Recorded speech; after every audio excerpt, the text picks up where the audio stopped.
The movie begins in a beautiful and vast forest called the Pride Lands, known as a paradise for animals. Filled with lush greenery, towering trees, and pure air, this forest is truly a sight to behold. Simba, once Mufasa's son, reigns over this forest, now the king of the jungle. Time has passed. Simba and Nala are married and have a lovely daughter, also named Kiara. One day, Simba is walking in the forest with his daughter Kiara when he smells a strange odor. Recognizing this scent, Simba realizes that his wife Nala is in trouble. Upon learning of this, Simba immediately takes Kiara to his cave and consoles her. "I'm going to get your mother, but don't worry, I'll be back by evening." Kiara becomes a little scared, but Simba reassures her that Timon and Pumbaa will take care of her until he returns. After Simba's departure, time slowly passes and night falls. Suddenly, the sky becomes overcast and a heavy rain begins. Kiara had been born only recently, so this was her first rain. As drops of water fell outside the cave, Kiara watched them anxiously, but she soon realized that the lion, she is usually afraid of water, and she also becomes afraid of rain. Just then, Rafiki arrives at the cave. Kiara is delighted to see him, as she had always been very fond of him. Rafiki also treated Kiara like his granddaughter. Kiara asks him, "I need water? I'm very afraid of it." Rafiki smiles and replies, "You have the blood of those great lions who were once afraid of water, but they overcame their fear. That's why they are considered among the bravest lions in history." But Kiara becomes saddened by his words and says, "My father Simba and grandfather Mufasa were very brave, but I can never be like them." Hearing this, Rafiki laughs lightly and says, "Now I'm going to tell you the story of a lion who was once your age." We then learn that the lion Rafiki is telling was none other than Mufasa. Rafiki begins his story, and as we tell the story, we see Mufasa. It was many years ago when a lion and lioness named Ahadi and Uru gave birth to a little lion cub. He was named Mufasa. But the forest where Mufasa and his parents lived was a dry and barren area. However, Mufasa's parents always told him stories of a lush forest where there was no shortage of water. This forest was located on the other side of the hills, called Milele. They told Mufasa that this forest was in the direction of the sun, and that one day he would definitely go there. One day, while Mufasa is playing with his parents, a drop of water suddenly falls on his face. When he looks up, he sees dark clouds, indicating that it's about to rain. Seeing the dark clouds in the sky, the animals of the jungle rejoice. Everyone is excited by the news of rain, and Mufasa too runs off to play in a nearby canal. Then the rain suddenly intensifies, flooding the entire jungle. Mufasa's parents are also overjoyed, but soon the rain intensifies, causing the canal to flood. The flood waters sweep everything away, and Mufasa is trapped. When his father Ahadi goes to rescue him, the current is so strong that they can't. Mufasa is swept away by the flood and ends up far away from his kingdom in another jungle ruled by another lion. After a while, Mufasa opens his eyes. He finds himself hanging from a tree branch overlooking a canal. Then he spots another lion. After a while, Mufasa opens his eyes. He finds himself hanging from a tree branch overlooking a canal. Then he spots another lion cub of his own age on the ground nearby. Mufasa and Taka begin talking, and Taka, he tells his name. Taka warns Mufasa that he must get out of the water as quickly as possible because there are crocodiles in the water who will eat him if they see him. Hearing this, Mufasa panics and tries to get out of the water by moving his legs rapidly. But just then, two small crocodiles spot Mufasa and begin to rush towards him. Mufasa swims with all his might towards the shore. As soon as he reaches the shore, Taka helps him and pulls him out of the water. Immediately, Taka's mother Aisha arrives. Aisha scolds Taka, saying that he is the son of the king of this jungle and should not roam around like this. But Taka tells his mother that he saved the life of a lion cub today, and then introduces Mufasa to his mother. Hearing this, Aisha tells Taka that he is of royal blood and should not hang out with any stray lion. But Mufasa, hearing this, tells Aisha that he is not a stray lion but a man separated from his family. When Aisha realizes that Mufasa has no one to support him, she feels pity for him and takes him to her husband, Ubashi, the king of this entire kingdom. As he looks at Mufasa, he tells Aisha that they shouldn't keep a strange lion cub with them. But Aisha tries to reason with Ubasi, saying that Mufasa is lonely, so she wants him to stay with them. Ubasi says that if Mufasa wants to stay in the kingdom, he must compete in a race with Taka. Only if Mufasa wins will he be allowed to stay. Mufasa and Taka then race, but Mufasa, already very tired from the boat's drifting, begins to fall behind. Seeing this, Taka deliberately puts himself behind so Mufasa can win. Taka did this because he now considered Mufasa his friend and wanted him to live with him in his family. Ubasi is a little disappointed when Mufasa wins. A unique friendship had blossomed between Mufasa and Taka. Taka had come to consider him a part of his family, and that's why when King Ubasi arranged a race between the two, Taka deliberately put himself behind so that Mufasa could win.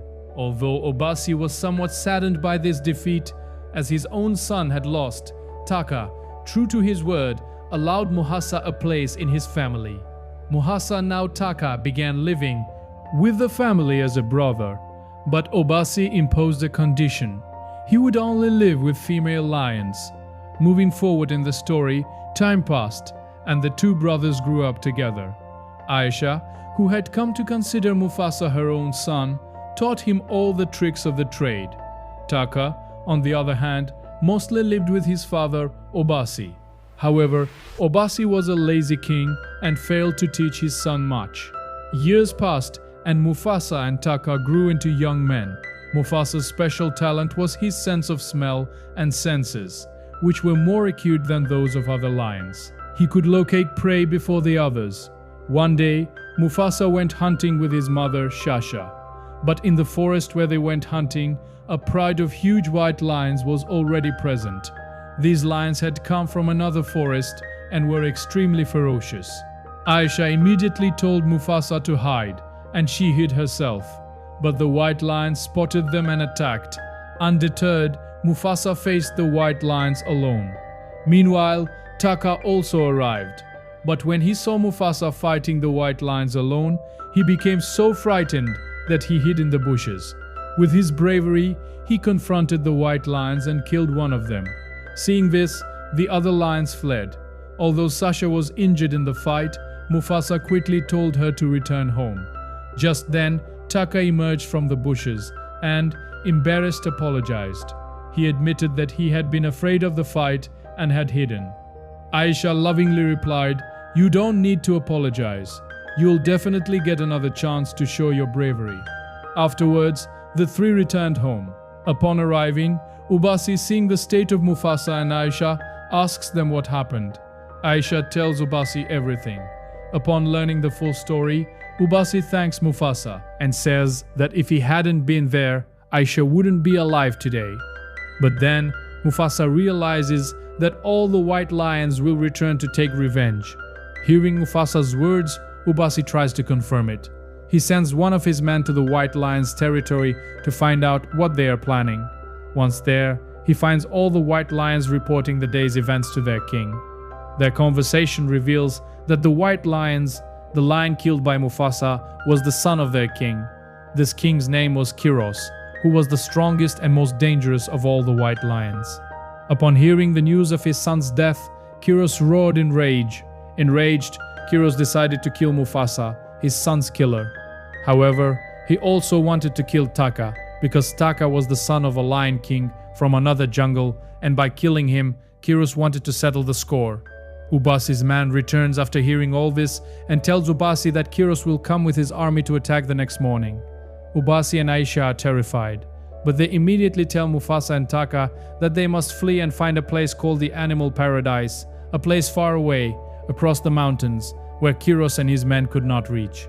At first, Mufasa and Taka refused to go, but at their parents' insistence, they agreed to leave.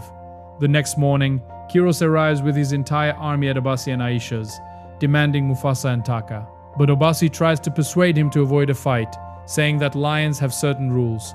No lion can enter another lion's territory without permission. But Kiros didn't care about these rules. He was here only for revenge.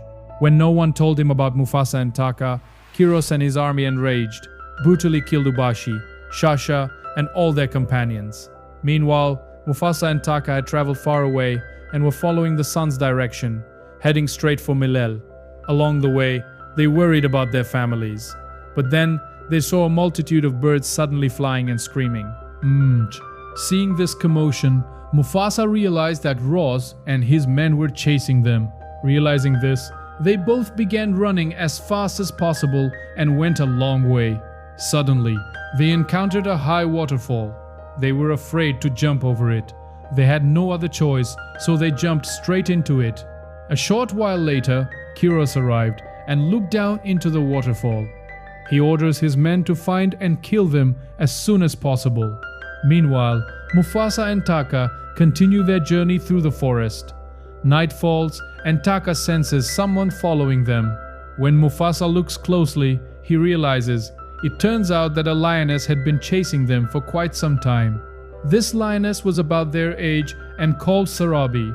She too was once the daughter of a lion king, but had gotten lost in the jungle some time ago. She was accompanied by a bird named Zazu, her bodyguard. When the four learn about each other, they form a team and set off together. As they move forward, they come across a large tree inhabited by numerous monkeys. But these monkeys are trying to rescue a unique-looking monkey. This monkey was different from the others and possessed special powers. Because of this, many dangerous animals would attack him, endangering the other monkeys. Therefore, all the monkeys expelled him from their group. After being expelled from his group, the monkey wandered the jungle alone. His name was Rafiki, the same Rafiki who is currently narrating this story to Simba's daughter Kiara. While wandering in the jungle, he meets Mufasa and his team. When they hear his story, they enlist him in their team. Along the way, Rafiki uses his special powers to tell them they are heading in the right direction. He shares this information with Mufasa. They then set off towards their destination. The next morning, Taka comes to Mufasa and tells him that he's fallen in love with Sarabi. He asks Mufasa for advice on how to confess his love to Sarabi. Mufasa jokingly suggests that he tells Sarabi that her body smells like flowers. When Taka approaches Sarabi and tells her the same thing, Sarabi is delighted by this, and they begin to talk. As they move forward, they see Kiss and his entire army surrounding them. They have no way to escape. But then Rafiki notices a herd of elephants passing nearby. He suggests to Mufasa that they can escape Kiss's army if they somehow scare the elephants and disperse them. Rafiki quickly attacks a nearby beehive. The bees come out and start stinging the elephants, causing them to run wildly away. In the chaos, Kiros and his army get caught up in the chaos, giving Mufasa and his team a chance to hide.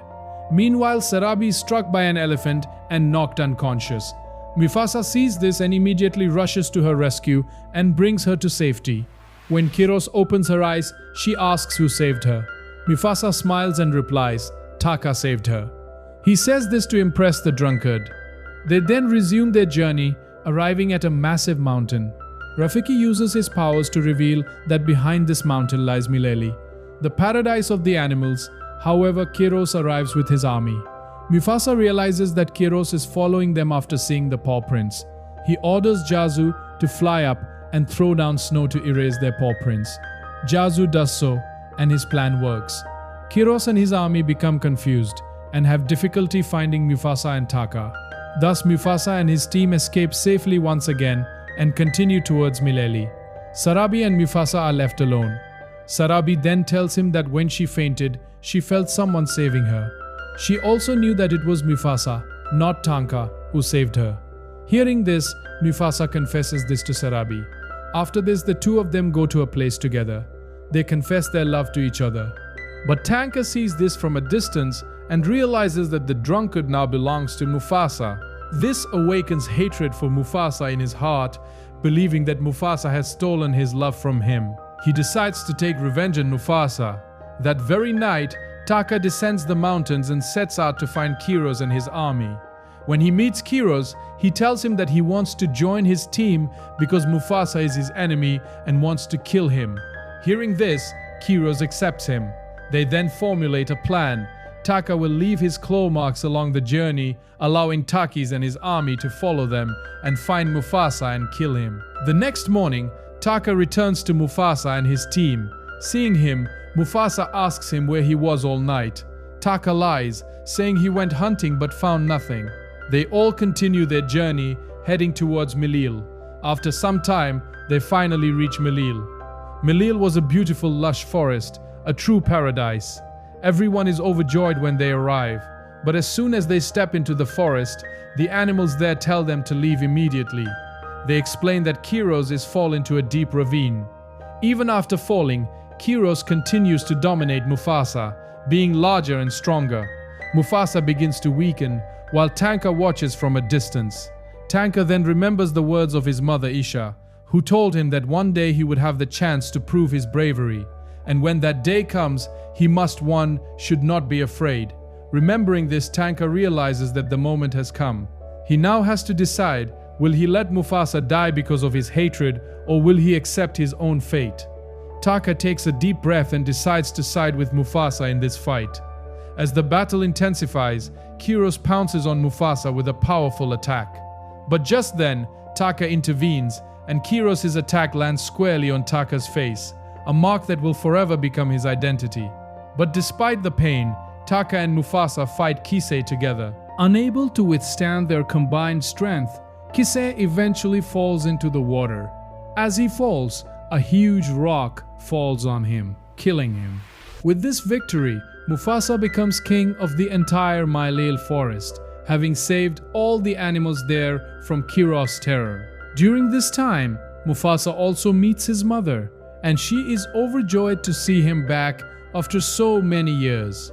Although the other animals of the jungle demand that Mufasa expel Taka from the jungle because he had previously betrayed them, Mufasa makes it clear that Taka will remain a part of the jungle as long as he is king. However, he also declares that today he will never say Taka's name again. Hearing this, Taka himself comes forward and announces that from now on, his name will be Scar, so that whenever anyone mentions his name, they will be reminded of their mistakes. The story then moves towards its conclusion. We see Simba's daughter, Kiara, who is overjoyed to hear this story. Just then, her parents, Simba and Nala, arrive. Kiara is even happier to see that she has a little brother who has just been born with her. This beautiful